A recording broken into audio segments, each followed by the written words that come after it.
Sapoti Rahby Digital leo kwa kununua t-shirt nzuri na bora kabisa kwa bei ya shilingi 50,000 tu. Mapato yote yatatumika kukuza na kuimarisha huduma zetu ili tuendelee kukuletea kazi bora zaidi. Weka oda yako sasa. Kumbuka kuwa malipo haya ni kwa ajili ya sapoti na sio biashara ya kawaida. Na kwa atakaojiunga na programu hii watatambuliwa rasmi kama wanafamilia wa Rahby Digital. Tushirikiane kuijenga Rahby Digital. Kwa pamoja tunaweza.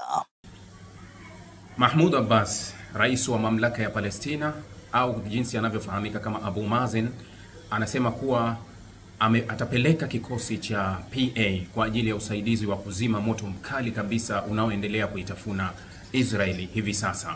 Huyo ni rais wa mamlaka ya Palestina. Na kusalimu, assalamu alaikum, amani iwe nawe, peace be upon you. Ujio wangu ni wa mazungumzo ya kila siku, na kwa sababu kumekuwa na mambo mfululizo ambayo yametokea. Kuna wakati hutokea mambo ya kawaida na kuna wakati tunakutana na mambo mengi makubwa mazito kwa wakati husika. Ndio tunakaa kwa pamoja kusikiliza nini hasa kilichotokea, au nini kimechotokea, au nini kilisababisha haya yatokee. Yes, karibu kuwa nami. Tunaendelea kuwakumbusha kuwa wale ambao mnashirikiana nasi katika uboreshaji wa hii channel, tunaendelea kupokea michango yenu ya njia yoyote katika yale matangazo ambayo mmeyaona. Tuna t-shirt zetu ambazo tunazitoa kwa shilingi 50,000 kama sehemu ya mchango, kama sehemu ya mchango wetu kwenu. Basi tunazitoa hizo t-shirt kwa 50,000 ambazo pesa zote ambazo zinapatikana katika mauzo hayo tunakuja kuboreshea hii channel ambayo inakupatia habari muda huu. Nataka kuzungumza kuhusu moto mkali kabisa ambao unaitwa moto wa nyika ambao umeibuka kule Israeli jana na kusababisha athari kubwa na maafa makubwa ambayo moto huo ambao hivi sasa uko out of control. Yani kuanzia jana ulikuwa ni nje ya uwezo, ulikuwa tayari haudhibitiki. Sasa Israeli imeomba msaada wa kimataifa na baadhi ya nchi zimesema leo zitaingiza usaidizi wao. Na tayari tumeona baadhi ya nchi zimeanza kutuma usaidizi. Israeli imeomba msaada kwa Ufaransa, Uingereza, Cyprus, Italia, Ugiriki kwa ajili ya msaada wa kuzima huu moto ambao umekuwa ukiteketeza maeneo tofauti tofauti na umesababisha kuhamishwa kwa maelfu ya wakazi. Kitu ambacho kilikuwa kikichanganya sana kwenye huu moto ni kuwa moto huu unawaka maeneo ambayo yanakaliwa na Israeli yaliyokuwa ya Palestina. Yani ni maeneo hasa moto huko Jerusalem, lakini maeneo hasa yanayowaka moto ni maeneo ambayo ya walowezi wanaishi. Yani huu moto haujaripotiwa kwenda kwenye maeneo wanaoishi wa Palestina, ila unaripotiwa kuwa kwenye maeneo ambayo wanakaa walowezi. Yani idadi kubwa ya walowezi wamehamishwa. Yani nikisema walowezi kuna mtu anakuwa hanielewi. Walowezi wanaishi kwenye eneo ambalo wanalikalia kimabavu. Sio, unaelewa? Pale West Bank walowezi walikuwa wakikata maeneo tofauti tofauti na wakiwarudisha nyuma wa Palestina taratibu kutoka kwenye maeneo yao. Kwa hiyo tayari kuna namba ya walowezi ambao wanaishi, mfano West Bank peke yake kuna walowezi zaidi ya 750,000 wanaishi hayo maeneo. Sasa wamekuwa wakiwarudisha nyuma wa Palestina kidogo kidogo. Kipindi hiki tu cha hii vurugu ya hapa siku 2-3 kati ya hii ambayo imechukua mwaka mmoja tuseme hivi sasa, karibu miezi 18, tayari kuna makazi mapya ya walowezi 13 ambayo yameidhinishwa. Yani idadi kubwa zaidi ya walowezi wamehamia huko. Sasa huu moto wa nyika ambao haujulikani ulipo, licha ya kuwa baadhi ya vyombo vya habari vya Israel vimeripoti kuwa huu moto umesababishwa na shambulizi, yani ni tukio la kigaidi. Wanasema kuwa umewashwa na watu, lakini ajabu ni kuwa kuna upepo mkali sana. Halafu unafahamu jangwa la eneo la muda mrefu kuwa majani yamekauka na imesababisha kuwa moto uwe unasambaa kwa kasi sana. Zima moto ya Israeli imehakikisha vifaa vyote. Unajua, mfano leo ilikuwa wanafanya sherehe ya miaka 77 toka kuasisiwa kile kinaitwa State of Israel ambayo iliahirishwa, lakini ofisi ya waziri wa usalama wa taifa pia ilitangaza kuwa imesitisha kuwepo na shughuli yoyote katika nchi ambayo itakuwa inahitaji labda huduma ya dharura ya kuzima moto. Unajua kunaweza kuwa mnafanya shughuli yoyote sehemu yoyote alafu mkasema kuwa chochote kinaweza ikatokea, labda moto nini. Kwa hiyo pale mnapeleka maombi kwanza, labda fire wawepo kwa ajili ya kutoa huduma ya usaidizi ikibidi. Lakini sasa hiyo imezuiliwa kwa nchi nzima kuwa ni marufuku kwa shughuli yoyote, yani shughuli zote zimeahirishwa, sababu hawa askari wa zimamoto wote wanafanya kazi moja tu ya kuzima moto tu ambao umewaka. Ndege zaidi ya 10 na kitu ambazo zimetumika, lakini wametumia helikopta na nini. Ni kuwa uwezo wa ndani wa Israeli tayari umefika mwisho, kuwa hawawezi kwa wao kuzima ule moto, kwa sababu moto umekuwa ni mkubwa sana kwa upande wao. Ndio maana wameomba huduma za kimataifa ziweze kuingia kuwasaidia, hasa wakiwatazama ndugu zao wa magharibi. Ndio maana hawajataka hata majirani wa karibu wakaenda kule. Lakini katika hili kumekuwa na tukio ambalo linajadiliwa sana na vyombo vya habari vya Kiarabu hivi sasa. Taarifa iliyotolewa kutoka ofisi ya rais wa mamlaka ya Wapalestina Mahmoud Abbas, Abu Mazen, kuwa PA imetoa vikosi. Iliomba lakini ikatoa kikosi kuwa tunakwenda kuzima moto ambao unawaka. Wengi wamekuwa wakijadili kuwa nini kimefanya msukumo. Kwa hali ya kawaida ya ubinadamu utasema it's okay, kuwa hili limetokea inabidi lifanywe hivyo. Na mara kadhaa nimekuwa nikilizungumza, hata ninapozungumzia kuhusu wa Israeli, huwa mara kadhaa huwa nawaambia sio wote ambao wanakubaliana na kile kinachofanywa na serikali yao. Na ndio maana umeona kuwa kuna maandamano makubwa sana ambayo yanafanyika Israeli kupinga kile wanachofanywa watu wa Gaza. Kwa hiyo huwezi kufanya kile ambacho Papa Francis marehemu ambaye alikuwa anakizungumza, alimwambia waziri wa Israeli kuwa huwezi kujibu ugaidi kwa ugaidi. Yani huwezi kuwa wewe unamshutumu huyu kwa kufanyia ugaidi na wewe ukaenda kujibu kwa staili ya ugaidi. Unakuwa umetoka. Yani kuwa na wewe na yeye tofauti yake nini? Yani mtu kakutukana wewe ukamtukana, wewe na yeye tofauti yake nini? Kwa hiyo pale hauwezi ukapima mwenye busara ni yupi. Ni lazima kuwe na tofauti kati ya huyu na huyu. Sasa linapotokea swala hili la kibinadamu, unasaidia kuwa inawezekana kusaidia, lakini katika kusaidia kwako, hebu tuambie rekodi yako ya kusaidia. Nadhani kinachojadiliwa sana sio msaada ambao unatolewa na PA kwenda kuzima ule moto. Ni kitu cha kawaida ambacho watu wote wanaweza wakafanya katika usaidizi. Lakini kinachojadiliwa kuwa mamlaka ya Palestina PA imechukua hatua gani kuwasaidia wa Palestina, kama vile imevyoamua kujitolea kwa kwenda kuwasaidia wa Israeli kwa ajili ya moto, kuwa imekwisha wahi kuchukua hatua gani. Leo tunazungumza ni siku ya 101 toka uvamizi wa Israeli uingie upande wa West Bank. Zaidi ya Wapalestina 60,000 wamebomolewa nyumba zao Tulkaram, Jenin, Tubas.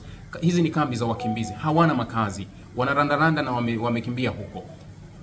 Mamlaka ya PA imekuwa ikisaidiana na Israeli kwa ajili ya kukamata makundi ya upinzani au vijana wa upinzani ambao wamekuwa wakishinikiza Israeli iachie ukaliaji wake, lakini PA imekuwa ikishirikiana na hao. Ni wiki jana nilizungumza hapa kuwa Mahmoud Abbasi katika taarifa iliyochapishwa pia alivyowatukana Hamas, waita wanaharamu, watoto wa mbwa ambao wametusababishia matatizo makubwa sisi. Wakati anatukana hilo, nilizungumza mimi kuwa wakati anaitazama Gaza, eneo analolitawala yeye la West Bank, kuna uvamizi ambao ukienda upande wa Tulkaram ni siku ya 95. Kuna watu walioondoka ni wengi, yani kwa watu hawana hata makazi. Uvamizi usiokuwa na mwisho. Kuna mzingiro wa siku 60 kamili leo wa kupeleka chakula kule Gaza. Hakuna kabisa. Chakula hakiingii wala mahitaji hayaingii. Abu Mazen halizungumzi hilo. Abu Mazen alizungumza kuhusu Hamas iachie mateka wa Israeli 59. Akawasahau wa Palestina 9500 waliopo kwenye magereza ya Israeli, wengi wao wakiwa hawana mashtaka. Abu Mazen akasahau. Kwa hiyo mjadala unaoendelea hivi sasa kuwa kwa nini Abu Mazen anasema kuwa apeleke kikosi cha usaidizi, sio mjadala kuwa kikosi cha usaidizi kinaenda kufanya nini. Ni kawaida pale binadamu mwenzako anapata majanga unakwenda kumsaidia. Hata juzi kwenye mgogoro wa Pakistani na India ambao bado pia unaendelea, baada ya yale mashambulizi, watu walioonekana wakiwasaidia baadhi ya wale ambao walikuwa wamepigwa risasi au baadhi ya wale watalii waliokuwa wamepigwa risasi, walioonekana wakiwasaidia na kuwapeleka baadhi waliojeruhiwa kuwapeleka hospitali, walikuwa ni Wapakistani wale ambao wanashutumiwa kuwa wao wamefanya mauaji. Kwa hiyo wale hawakubaliani na kile kilichotokea. So hata hapa inaweza ikawa vile, lakini tunaangalia rekodi ikoje. Polisi na vyombo vya ulinzi vya Israel vinataja kuwashikilia watu zaidi ya 3 mpaka sasa kwa shutuma kuwa wao ndio sababu ya huu moto. Jamani, huu moto unatokea ndani ya wiki moja baada ya moto mkali kuibuka kwenye Bandar el Abbas kule Irani, ambapo vyombo vya habari bado havijazungumza kuwa nini kilitokea. Huku taarifa za ndani na baadhi ya vyombo vya habari vichache vikijaribu kuzungumza kulihusisha kuwa mlipuko uliotokea Bandar el Abbas umehusishwa moja kwa moja na Israeli ambaye kuwa alifanya hilo swala. Irani hawajasema kama ilikuwa vile. Wanasema tu ni janga kama janga lingine.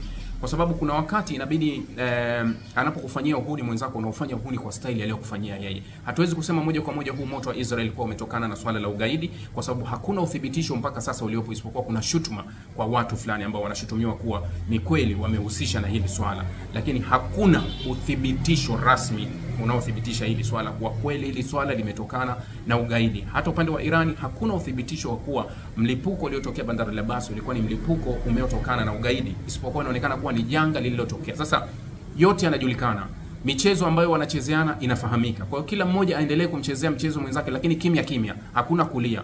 Ukiguswa unapiga kimya kimya, na wewe unakuja unajibu kimya kimya. Kwa hiyo inawezekana muendelezo wa hivyo vitu, lakini sitegemei sana kuwa hili swala linaweza kuwa la kigaidi, japo kuwa linawezekana, lakini bado mimi nachukulia tu kuwa haya masuala yamekuwepo. Tumeona moto wa nyika Ulaya ukiwasumbua sana, Ugiriki mara nyingi sana wanakutana na hii kadhia, lakini Canada tumeona, Marekani ni juzi tu hapa tuliona Los Angeles, California imeteketea yote kwa moto wa nyika kwa staili hii. Kwa hiyo sio swala jipya sana kusema, lakini huenda ulikatokea au huenda yanatokea duniani au na tunayashuhudia yanatokea. Ni kama majanga ya kawaida kama yalivyo majanga ya tetemeko la ardhi, mafuriko, yote yanatokea vitu kama hivyo. Sasa nimekuwa nikijiuliza kuwa ule moto ulitokea Marekani ndani ya Israel. Baadhi ya vyombo vya habari vya Kizayuni vilisema kuwa ile ilikuwa ni laana ya Mungu baada ya Wamarekani kuonekana kuandamana sana kuwapinga Israel kile wanachokifanya Gaza.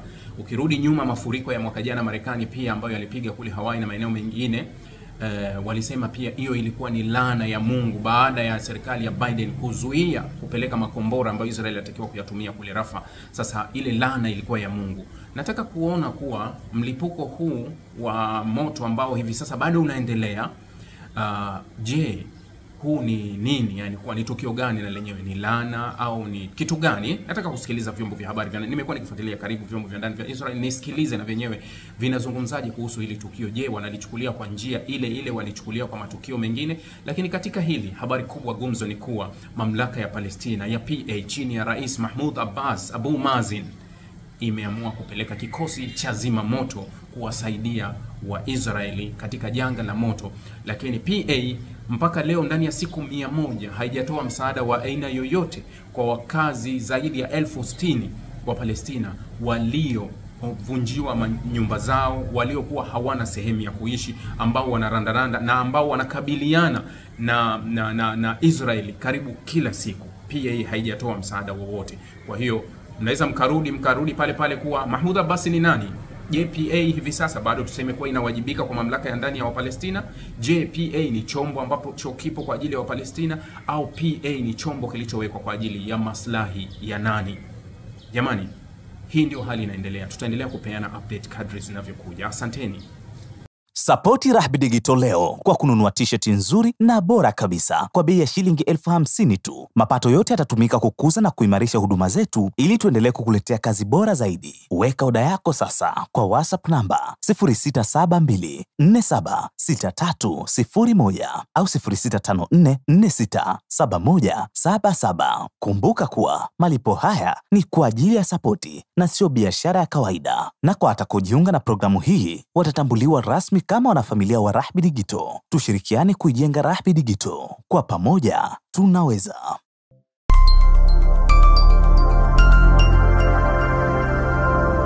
Rahby Digital, haki na ukweli.